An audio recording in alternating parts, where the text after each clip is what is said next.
Hi friends, welcome back to my channel. ఈరోజు మన వీడియోలో వచ్చేసి ఎగ్ రైస్ ఎలా రెడీ చేయాలి ఏమిటి అనేది చూద్దాం ఫ్రెండ్స్. ఒక్కొక్కరు ఒక్కొక్క వెరైటీగా చేస్తారు. నేనైతే ఈ విధంగా చేస్తానండి.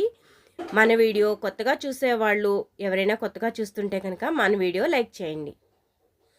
ఇక్కడ 2 స్పూన్ల వరకు ఆయిల్ అనేది వేసుకున్నాను ఫ్రెండ్స్.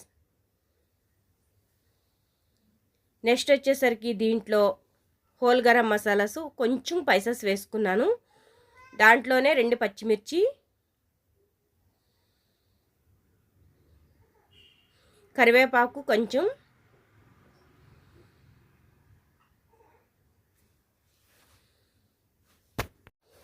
ఇలాగా స్పైసెస్ కరివేపాకు పచ్చిమిర్చి వేసి కొంచెం వేగాక చిట్పట్లన్నాకే వెంటనే మనం కొంచెం సాజీరా వేసుకోవాలండి. ఎంతో కాదు, టేస్ట్ ఎంత చేసుకుంటున్నామో ఎగ్ రైస్ దాన్ని బట్టి సాజీరా వేసుకోవడం వల్ల రైస్ అనేది మంచి ఫ్లేవర్ వస్తుంది. ఇక్కడ 1 కప్ వరకు ఉల్లిపాయలు అనేది తీసుకున్నాను ఫ్రెండ్స్. మీరు కావాలనుకుంటే తగ్గించుకోండి. నేనైతే ఉల్లిపాయలు ఎక్కువగా ఇష్టపడతాను కాబట్టి ఎగ్ రైస్లో ఉల్లిపాయలు అనేది చాలా బాగుంటాయి కాబట్టి ఉల్లిపాయలు ఎక్కువ వేసుకుంటే టేస్ట్ బాగుంటుంది మనకి. అలాగే పలావ్ కానీ బిర్యానీకి కానీ ఉల్లిపాయలు వేసుకోవడం వల్ల మంచి ఫ్లేవర్ వస్తుంది. సో దీనికి కూడా అంతే, మనకి ఎగ్ రైస్కి అనేది కొంచెం ఉల్లిపాయ అనేది ఎక్స్ట్రా వేసుకుంటేనే బాగుంటుంది. చూసారా, కొంచెం వేగాక అల్లం వెల్లుల్లి పేస్ట్ వేసుకోండి. దాంట్లో అల్లం వెల్లుల్లి పేస్ట్ వేయడం వల్ల మంచి ఫ్లేవర్ బాగుంటుంది. అలాగే కారం అన్నీ ఒకసారి వేయించేసుకోవచ్చు ఫ్రెండ్స్. తర్వాత ఒకటి అలా వద్దు, వేయించేసుకోవద్దు. కానీ సిమ్లో పెట్టుకోండి, అప్పుడే మనకి మాడకుండా స్పైసెస్ అనేది బాగుంటాయి. ఉల్లిపాయలు కూడా ఏదైనా ప్రాసెసింగ్ సిమ్లో పెట్టి చేయండి ఫ్రెండ్స్. ఈ స్టీల్ది కొంచెం మాడినా మాడిపోతుంది త్వరగానే. రుచికి తగ్గంత ఉప్పు వేసుకోండి ఫ్రెండ్స్. నేను ఇక్కడైతే 3 సరిపడగా చేస్తున్నాను.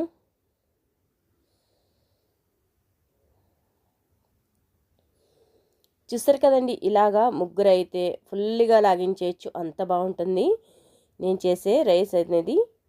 మీరు దీంట్లోనే ఎగ్ రైస్లో కొంచెం వేసుకోవాలనుకుంటే కరివేపాకు వేసుకోండి, నేను వేసాను. మీరు ఏ బియ్యమైనా చేసుకోవచ్చు ఫ్రెండ్స్, బాస్మతి కానీ ఏ బియ్యంతోనే చేసుకోవచ్చు. ఇక్కడ నేను సోనా మసూరితో చేస్తున్నాను. ఎగ్ అనేది వేసేస్తున్నాను ఫ్రెండ్స్. మనకు గుడ్డు అనేది వేసేసుకుంటే మనకి ఈ పొజిషన్లో మనకి మసాలా రెడీ అయిపోయింది కదా, ఎగ్ అనేది వేసేసుకుంటే సరిపోతుంది. ఇలాగా వేసేసాం కదా ఫ్రెండ్స్. ఇలాగే ఎగ్ అనేది వేసాక మనం ఒక్కసారి అనేది కలిపేసుకుంటే అలా పైకి వేసేయండి, అంతే, ఎక్కువగా కాదు. గుడ్డు అనేది గుడ్డు పలంగా ఉడికి ముక్కలుగా బాగుంటుంది తర్వాత. సో వెంటనే కలపకుండా కొంచెం కలిపి అలా ఉంచేసేయండి. చూసారు కదా, 1 నిమిషం పాటు వదిలేసారంటే కనుక అది గుడ్డు ఉడికిపోయి ఉంటుంది, బాగుంటుంది ఫ్రెండ్స్.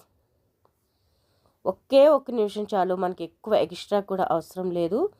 చూసారు కదా, అలా ఉంది.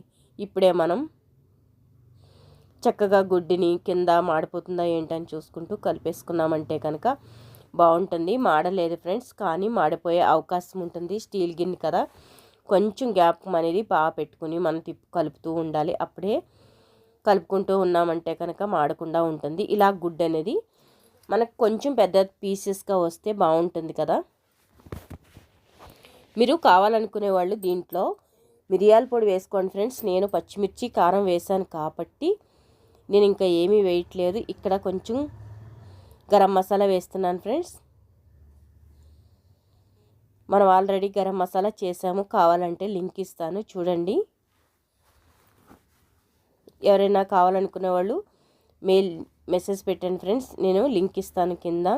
హోమ్మేడ్ గరం మసాలా ఇంట్లోనే ఎలా రెడీ చేసుకోవాలనేది. చూసారా, రైస్ అనేది నేను ఫస్టే కడిగి పెట్టేసుకున్నాను, అంటే వాష్ చేసి రైస్ కుక్కర్లో పెట్టేశాను, రెడీ అయిపోయి ఉంది. సో మనకి ఎగ్ రైస్ రెడీ చేసుకోవడానికి అయితే మనకి రైస్ రెడీగా ఉంది, మసాలా రెడీగా ఉంది, స్పైసెస్ అన్నీ ఎగిపోయినాయి కదా, అన్నీ రెడీగా ఉన్నాయి ఫ్రెండ్స్. మనకి ఓన్లీ రెడీ చేసుకుని మన ప్లేట్లో వేసుకోవడమే లేటు. చూసారా, ఇలా కలిపేసుకున్నాక మనకి 1 నిమిషం పాటు టాస్ చేసుకుంటూ మనము ఈ ఎగ్ రైస్ అనేది చేసుకున్నామంటే కనుక ఆ మంటకి వేడెక్కి అది బాగా ఏగినట్టు అయ్యి బాగుంటుంది ఫ్రెండ్స్. మీరు కొంచెం మంట ఎక్కువ పెట్టుకొని ఈ ప్రాసెసింగ్ స్టార్ట్ చేయండి. ఎందుకంటే ఇలా రైస్ వేసాక మనకి కొంచెం మంట ఎక్కువ పెట్టుకుంటేనే బాగుంటుంది. ఎందుకంటే రైస్ అనేది ఏగితే చాలా బాగుంటుంది. అందుకోసమే మనకి ఇదేనే కదా ఫ్రెండ్స్, ఏదైనా మనకి ఫ్రైడ్ రైస్ కానీ మసాలా రైస్కి కానీ కొంచెం మంట ఎక్కువ, ఫ్లేమ్ ఎక్కువ పెట్టుకుని చేసుకుంటే చాలా బాగుంటుంది.